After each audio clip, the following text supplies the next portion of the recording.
I changed 5 habits in 1 week, and it completely rewired how I think about productivity, health, and time. Most people wait for the perfect moment to change their life. They plan for Monday. They plan for January. They plan for someday. But I realized that waiting is just another word for never. So I decided to test something.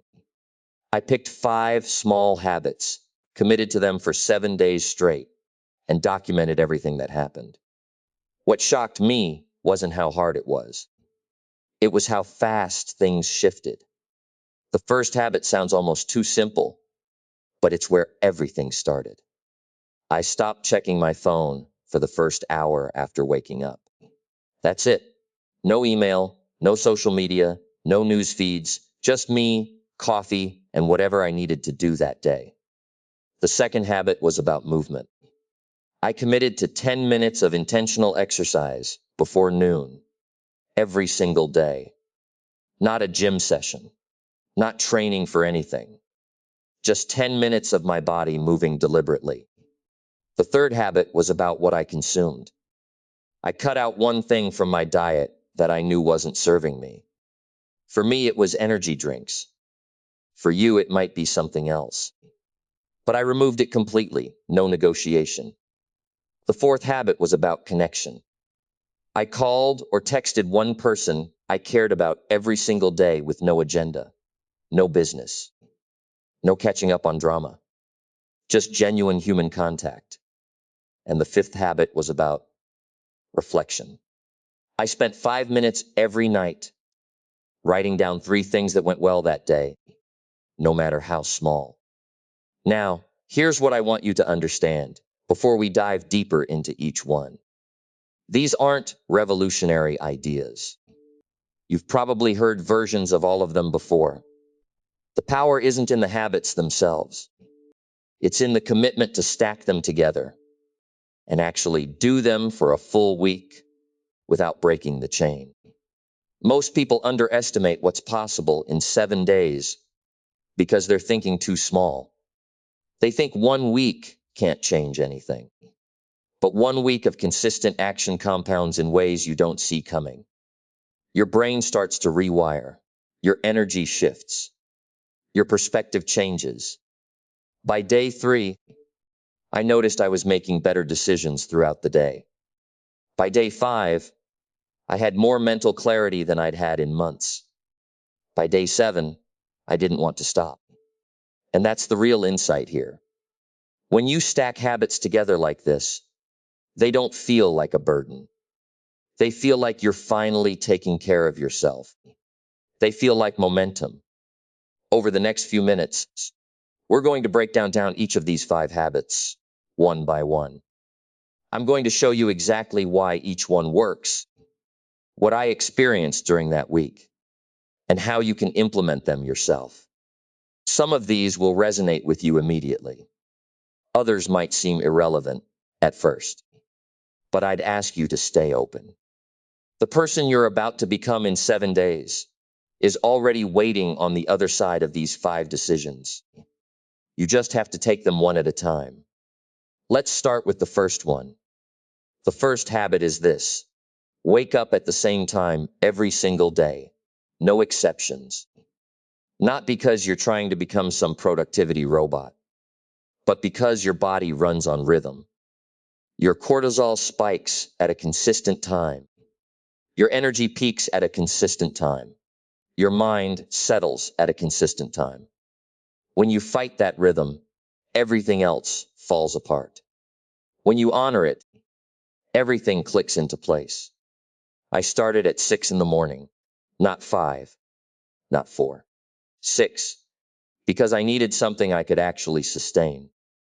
The magic isn't in the exact number. The magic is in the consistency. Your nervous system learns to anticipate wakefulness. Your sleep deepens because your body knows when it needs to deliver energy. Within 2 days, I stopped needing an alarm. My eyes just opened. Here's what happened next. With a consistent wake time, I suddenly had uninterrupted morning hours before the world demanded anything from me. No notifications yet. No obligations. Just me and the day stretching ahead. That's where the second habit lives. The second habit is a morning ritual that's non-negotiable. Mine was simple: water, movement, and silence. I drank a full glass of water before anything else touched my lips. Then I moved my body for 10 minutes. Not a workout, just stretching, walking, a few push-ups. Something to wake up my nervous system. Then I sat in silence for 5 minutes.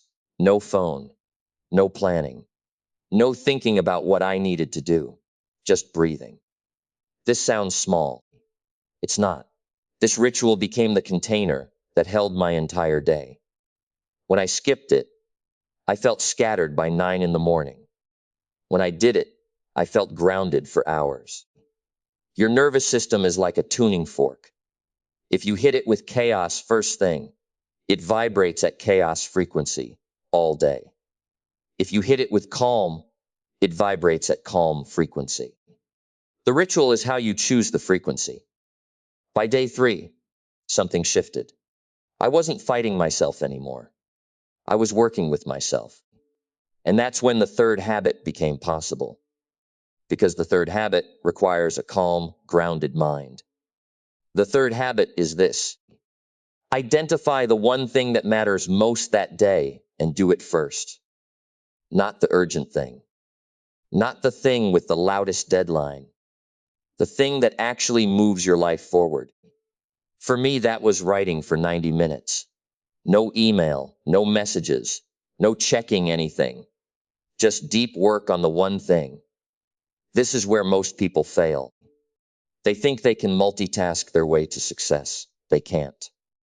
Your brain can only produce at its highest level when it's focused on one thing for an extended block. Everything else is just noise that makes you feel busy while your actual life stays stuck. I noticed by day 4 that these 3 habits had created a foundation. I was sleeping better. I was thinking clearer. I was producing more in 2 hours than I used to produce in 8. And I was ready for the habits that would complete the transformation. The ones that would take everything I'd built internally and actually express it into the world. That's when habit number 3 hit differently. I started blocking my calendar in 90-minute deep work sessions. No email, no phone, no context switching. Just one thing, done with complete focus. Most people don't realize how much of their day gets stolen by the illusion of productivity. You feel busy. You feel like you're working. But you're actually fragmenting your attention into pieces so small that nothing meaningful gets built. 90 minutes is long enough to enter flow state, short enough that your brain doesn't burn out. I did this 5 times a week and watched my output triple. But here's what surprised me. The deep work wasn't just about getting more done. It was about discovering what I actually cared about. When you remove all the noise and distractions, you start to notice which projects energize you and which ones drain you, which conversations matter, and which ones are just taking up space in your life. That led me to habit 4. I started saying no to everything that didn't align with my actual priorities. Not in a rude way, in a clear, direct way. I'd get invited to things and I'd think, does this move me toward what I said I wanted this year? If the answer was no, I said no. If it was yes, I showed up completely. People think saying no is about being selfish. It's actually the opposite. When you're not scattered across 100 different commitments, you can show up fully for the things that matter. Your relationships get deeper. Your work gets better. You stop being the person who's always tired and half present. The first 4 habits created momentum. They created space. They created clarity. But they were all internal. They were all about building the foundation. Habit 5 was about expression. I started sharing what I was learning. Not in a polished, perfect way, in a real way. I'd read something interesting and I'd write about it. I'd have a realization and I'd talk about it with someone. I'd finish a project and I'd actually tell people about it instead of just moving on to the next thing. Visibility became part of my practice. This is where everything connected. The sleep and the hydration and the movement had given me energy. The deep work had given me clarity about what mattered. Saying no had given me time. And sharing what I was doing created accountability and opportunity. Doors started opening because people knew what I was working on. By day 7, I wasn't just a different person in my own mind. I was different in how I moved through the world. People noticed. Opportunities showed up. But more importantly, I noticed. I felt it. I could feel the difference between living by default and living by design. That feeling of living by design is what habit number 4 is really about. It's called the 2-minute rule, and it sounds almost too simple to matter. But here's the thing about simple. Simple is what actually sticks. The 2-minute rule says this: if something takes less than 2 minutes, do it immediately. Don't add it to a list. Don't defer it. Just do it. A text message back, washing the dish, making the bed, responding to that email. Most people think this is about efficiency, about clearing your plate faster. It's not. It's about momentum. Every small thing you defer is a tiny agreement with yourself that you don't follow through. Every small thing you complete is a tiny agreement that you do. By the end of a week, you've either built a foundation of follow through or you've reinforced a pattern of delay. I noticed this shift on day 3. I started doing everything under 2 minutes immediately. It felt ridiculous at first. Why does it matter if I wash a plate right now versus later? But by day 5, I realized I wasn't procrastinating on bigger things anymore. The mental resistance just wasn't there. I'd trained myself to move into action instead of away from it. And here's what nobody tells you about this. When you stop deferring small things, you stop deferring yourself. You become someone who does what they say they'll do. That's not a small thing. That's foundational. But the 2-minute rule only works if you pair it with something else. You need what I call decision fatigue elimination.